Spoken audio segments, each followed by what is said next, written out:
Hi, this is Regeline Sabat, also known as Gigi, and you're listening to Walk With Me podcast. My guests today are Todd Angilly and Rachel Goguen. Welcome to the show. Thank you very much. Hi, how are you? Thank you. Thanks for having us. Such an honor to have you here today. And we also have a special guest, Owen Goguen, He with us is. today. He's eating dinner right now, but he will be joining us shortly. I love it. Now, why don't you both start off by telling us more about you and where are you from? Sure, go ahead. All right. Well, my name's Rachel. And again, thanks for having us. So back in 2011, I started working with service dogs. And in 2013, I got Owen. And what I saw working with service dogs, I knew that I wanted to do something special with Owen. So he and I trained as a therapy dog team. And we go and we visit hospitals. We visit kids in the hospitals and nursing homes and hospice centers. And it's just been a really incredible, wonderful experience with him. Dogs just do so much for us. So I had gone to visit someone in a hospice center one day, and I had Owen, and I used to bring him all the time. And the one day I didn't have him, I walked by a woman who was in a wheelchair in the solarium, and I used to just say kind of hi to her every day when I passed. She was in there every day. And I didn't have Owen one day, and I said, "Hi, how you doing?" And she said, "Hey," she said, "where's that dog?" And I said, "Oh, geez, I'm really sorry. I don't have him today. I just came from work." And she said, "Don't ever come here again without that dog." And I said, "Do you want me to go get him?" And she said, "Yeah, I do." And I said, "Okay, fair enough. I'll be right back." So I went and I got him. And every day that I would go, I would stop by and visit with her. And the nurses later on told me that she never had a visitor. So she looked forward to seeing Owen every day. And I didn't know that until, she said, "Don't ever come here again without that dog." And I never did. Yeah. So that's a little bit about me. I love it. Todd? Yeah, so my name's Todd Angilly, and I guess as relates to the subject, I was working as a probation officer and also working at the Boston Garden, where the home of the Boston Bruins. And I had met Rachel, who's a member there. And what was funny was we didn't really know that we had a background in corrections. And we would later find out that, we were going to be working. I was going to be taking on a new job with the state prison system here in Massachusetts. And I find out then one night at a game that she worked for the prison system. So I'd known her for several years, but never knew that she worked in the prison system. We always were just friendly, and she'd come up and say hi and, at the games. And as her and I got closer and I find out what she's doing at the time, at the prison system, she had created a what we call a needs program, which was the inmates were training service dogs for different types of individuals that required their services, and that that it just sparked an interest, and just appealed to me more about her, and we just got more and more tight and more friendly. And when I assumed the role, I guess, of the anthem singer for the Boston Bruins, we were sitting around one day just joking about things we could do with the anthem singer in that role and what might be fun to do in the community. And I joked saying we should make a movie. And I was just joking. I really was. And she said, "What about a children's book?" And it just it was like this bolt of lightning. It was just like that, yeah, okay.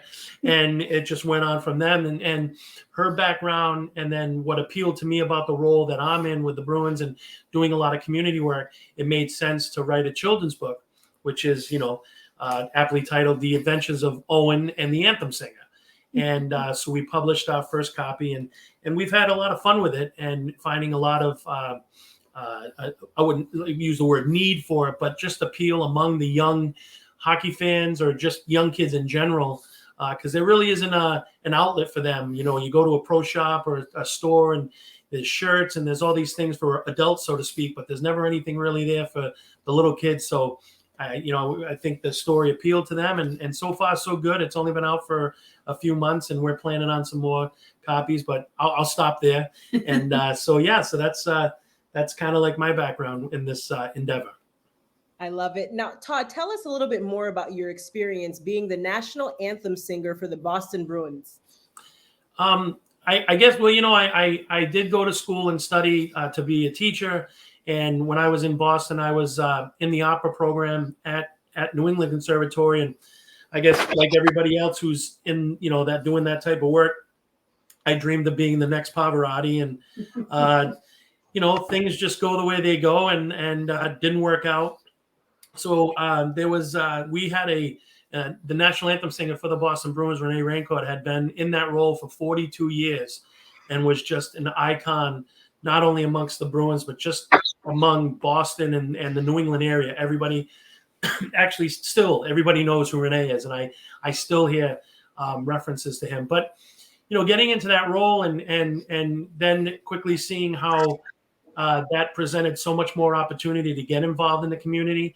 And, Rachel and I working in corrections, that's, it is what it is, but it's unfortunately a very negative climate, and we work around, bad situations. So for us to go out into the community and work with kids and be in situations where it's a positive outcome and people are happy to see us, as opposed to the opposite at work.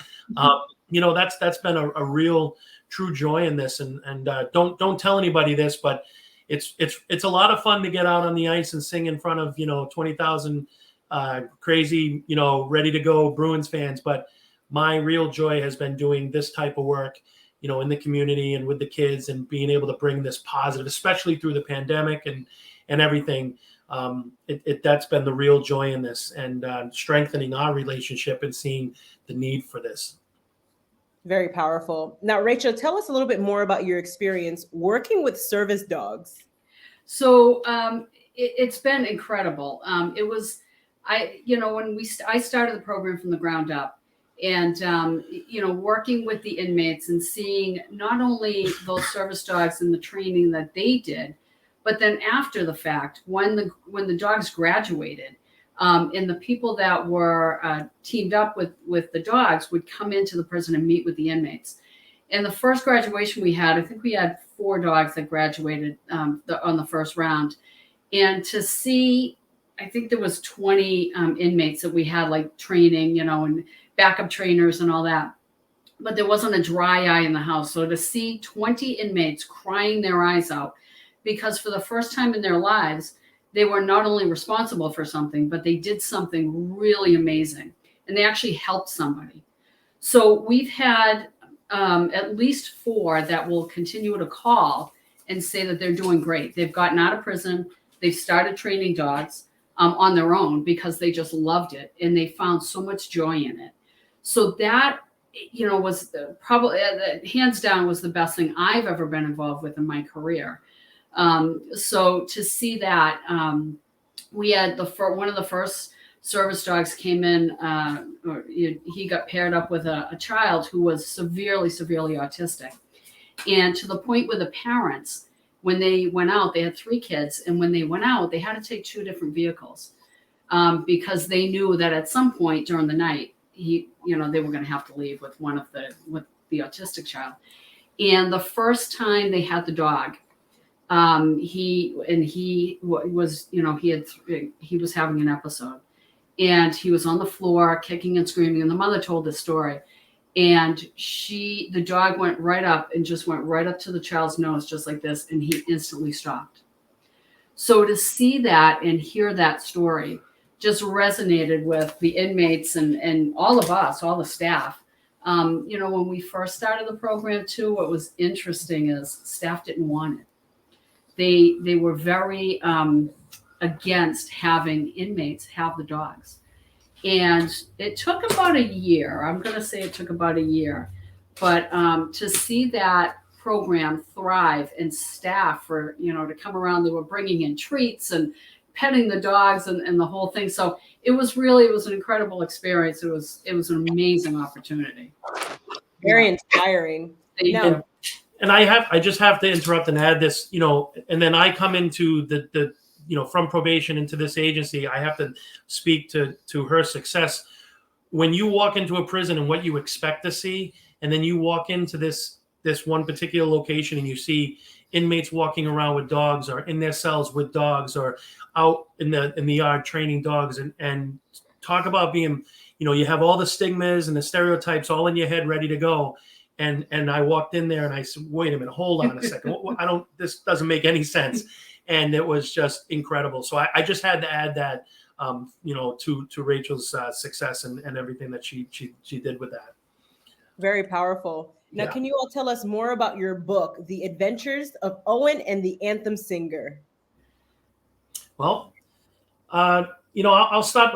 We'll get it up there really quick so everybody can take a look at it. And what's interesting, it's we can make it easy. You can purchase at both Amazon and Barnes and Noble. And if you can't remember the title, you can just put in either Rachel Goguen or Todd Angilly, and it will direct you to that. All the money, all the proceeds goes to the Boston Bruins Foundation. And what's wonderful about that foundation is these are the alumni, the past players of the Bruins, and they continue to work with the team, with the community, and with agencies and organizations and community partners that need help or guidance or whatever. And if I can quickly, the Boston Bruins Foundation is a nonprofit that collaborates with charitable organizations that demonstrate a commitment to health and wellness, education, and athletics. So when you think about our more rural areas in Boston that need some fixing up of playgrounds or things like that, and one of the greatest things that they do is they'll install outdoor rinks, not ice rinks like what you would like street hockey rinks, and that and then being able to go in and help kick off that. They'll have me come out and sing the anthem, and really getting involved with the community. So when we had the idea for the book, we said, hey, we've got to get in touch with the foundation, because we want these proceeds to go to something really powerful. So what we're able to do with this and our agreement, so to speak, is that each book that we publish, we're going to want to focus on a different foundation or charity or what have you. Some that we've thought about have been, military, the Navy SEALs. Rachel and I were at a Navy SEAL event over the summer. Well, it's the summer, earlier this summer. With Owen, and with Owen. And what was wonderful about that is they're focusing in on unfortunately the suicide epidemic and those mental health issues. And so we're going to do a book about Owen and the Anthem Singer, meeting the Navy SEALs or whatever that is. We're not really sure about the title yet. Another one would be the firefighters. Just trying to find those agencies and organizations where we can really make an impact and partner up and have that all funnel through the foundation, so to speak. So each, this initial book right here, just a real, I wouldn't call it a simple message, but I think something that really needs to be accentuated.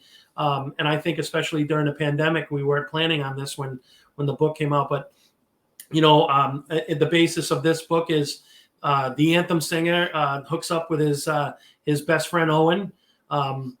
You can kind of guess which team we're rooting for, but that's not necessarily due to copyright issues and things. We have to keep that kind of vague. But the focus of this is that we want the kids to understand that they can follow their dreams and that anything is possible. And in this book, the Anthem Singer is going to be singing the anthem for his favorite hockey team, and Owen is going to be dropping the ceremonial puck for the beginning of the game. And you follow them as they practice and go through all the jitters and the apprehensions and the nervousness. But what ends up happening is they continue to work hard and believe that they can do it. And that if you work hard and you continue to follow those dreams, which a true hockey fan will understand, that this was two of the biggest dreams for Owen and the Anthem Singer, that you can accomplish it. And we just want the kids to know that, especially these days, that whatever it is that you want to do, how silly you think other people may think it sounds, or maybe you think it's silly, but there's just something about it. We want you to follow that. And it's interesting. It's going to be there. followyourownbark.com. And that's, I'm sorry. findyourownbark.com is something that, Rachel has really, really nurtured and brought about. And that's just that. If you think about it, Owen or the Anthem Singer, they're finding their own bark, finding their own voice, and really working towards that. And I spoke for a real long time, and I'm sorry, Rachel, but as we want it to be inspiring for other people, it continues to be inspiring for me. and for Rachel, and it gets really stressful at times because we continue to come up with ideas, and we have a list, 40 miles long of different organizations and titles and subjects, and it's like, okay, we gotta stop. But it's such an influential and motivating book and project for us that it's just hard to stay, not to get crazy about it, because we love it so much. Yeah. So we have a Christmas one that's already written, where Owen and Todd want to they want to find Santa, so they look for Santa, and I'm not going to spoil it whether or not they find him, but we'll see. But like Todd said, we've got the Navy SEALs organization, the fire departments, the police departments, all these different organizations, and we now have organizations reaching out to us, which is really amazing. We've been book signings. We're doing one this weekend. We're doing another one in August in Portland, Maine. People have been so supportive of us. We autographed the book. I have a potograph of Owen. So I put his paw print in clay, sent it to the ink company, and they actually made a paw print of him. So we potograph it. I call it the potograph, and he loves it. Owen loves Todd. He absolutely adores Todd, which I love. Yeah. Absolutely amazing. Now, you do have some comments that came in here from the audience. They said that's a nice cover. And also, so Owen is like the Air Bud of charities. Nice. That's awesome. Yeah. I like that. Thank you. Yeah, thank you. Now, can you all tell us more about your company, Find Your Own Bark? Yeah, so we started this company kind of, before it came about before the book. And it was just something that, because of Owen and him being the therapy dog, and I wanted something to kind of put a mark on it. So we developed this company called Find Your Own Bark. And when it was funny, because when we came up with the name, we didn't have the book, and the book wasn't even in the title, but this just goes to show that, kind of you're put in places, I think you're put in places where you're meant to be. And when we came up with that book, we came up with the name of the company. And then all of a sudden we were writing the book, and we looked at each other and we said, we're really teaching kids to find their own bark, and not only kids, but people in general. Yeah. And, so the name just absolutely fit like a glove, and it was just kismet. It was gold. And the Bruins Foundation has just been amazing. Yeah. Yeah. They've been amazing to work with. They have set us up at the Bruins Pro Shop for a book signing. They've been working with us, to promote the book and at the Pro Shop. And they've just gotten us places where we never would have gotten. So we can't thank the Bruins Foundation enough for all their help. Yeah. Very powerful. Now, do you all have any last words for the audience today?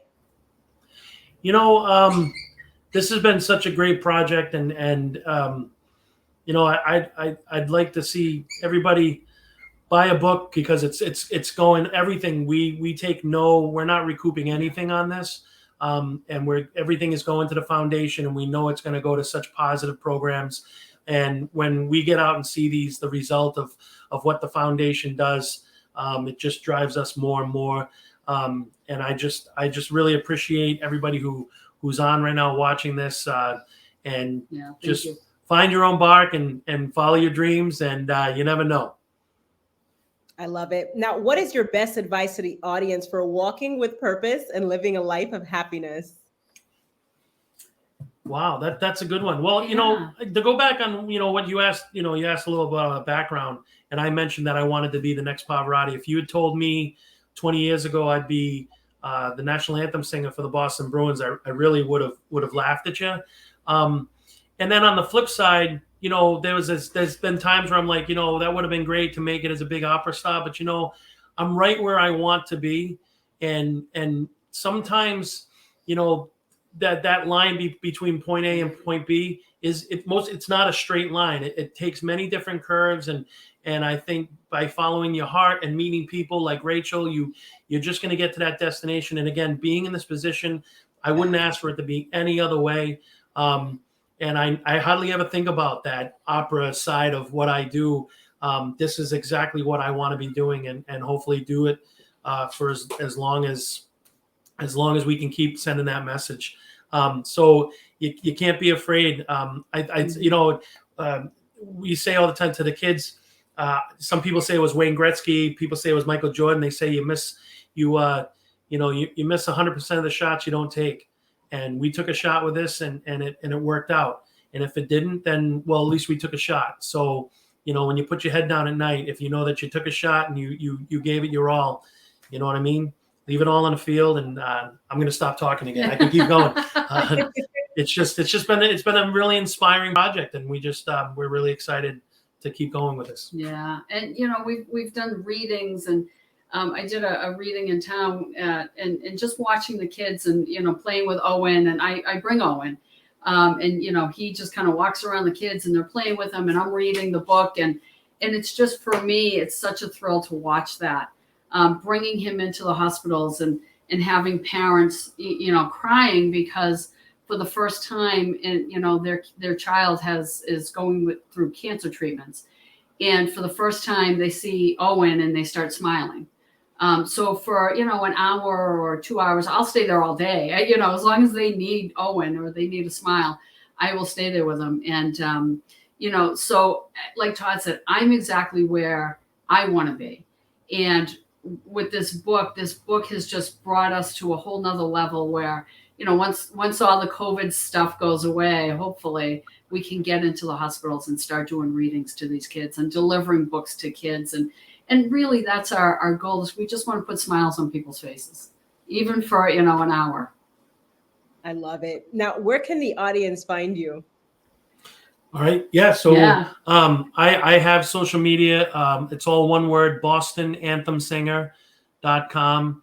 Also, that's on Instagram and Facebook. Feel free to follow along. What do they call it? Direct message or something. Yeah. Introduce yourself, say hi. I love keeping in touch. Also the book, if you, like I said, there's the title of the book, but if you put in our names to Amazon and or Barnes and Noble, it's going to bring you right to the book. Mm-hmm. And you can buy them there and that. And it's also at Find Your Own Bark. Yep. So, and we've also got some swag. So if anybody's interested in some swag, that's actually Owen and Todd.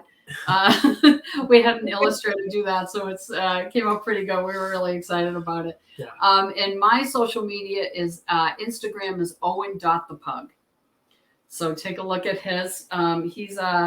He's one of the, he does a lot of good work with the Bruins. He did a photo shoot at the Boston Garden, and he does Owen's thoughts of the game. So follow that in season. It's pretty fun. Absolutely. Yeah. And Owen just got a little brother, Liam.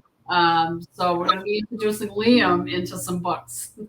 I love it. Very powerful. Now, ladies and gentlemen, make sure to check out Todd, Rachel, and Owen on all of their social media platforms and their website. That's findyourownbark.com. And Todd, Rachel, and Owen, thank you again for being a guest on Walk With Me podcast. Thank you so much for having us. Thank you. We appreciate it. Thank you, everybody. Thank you. God bless.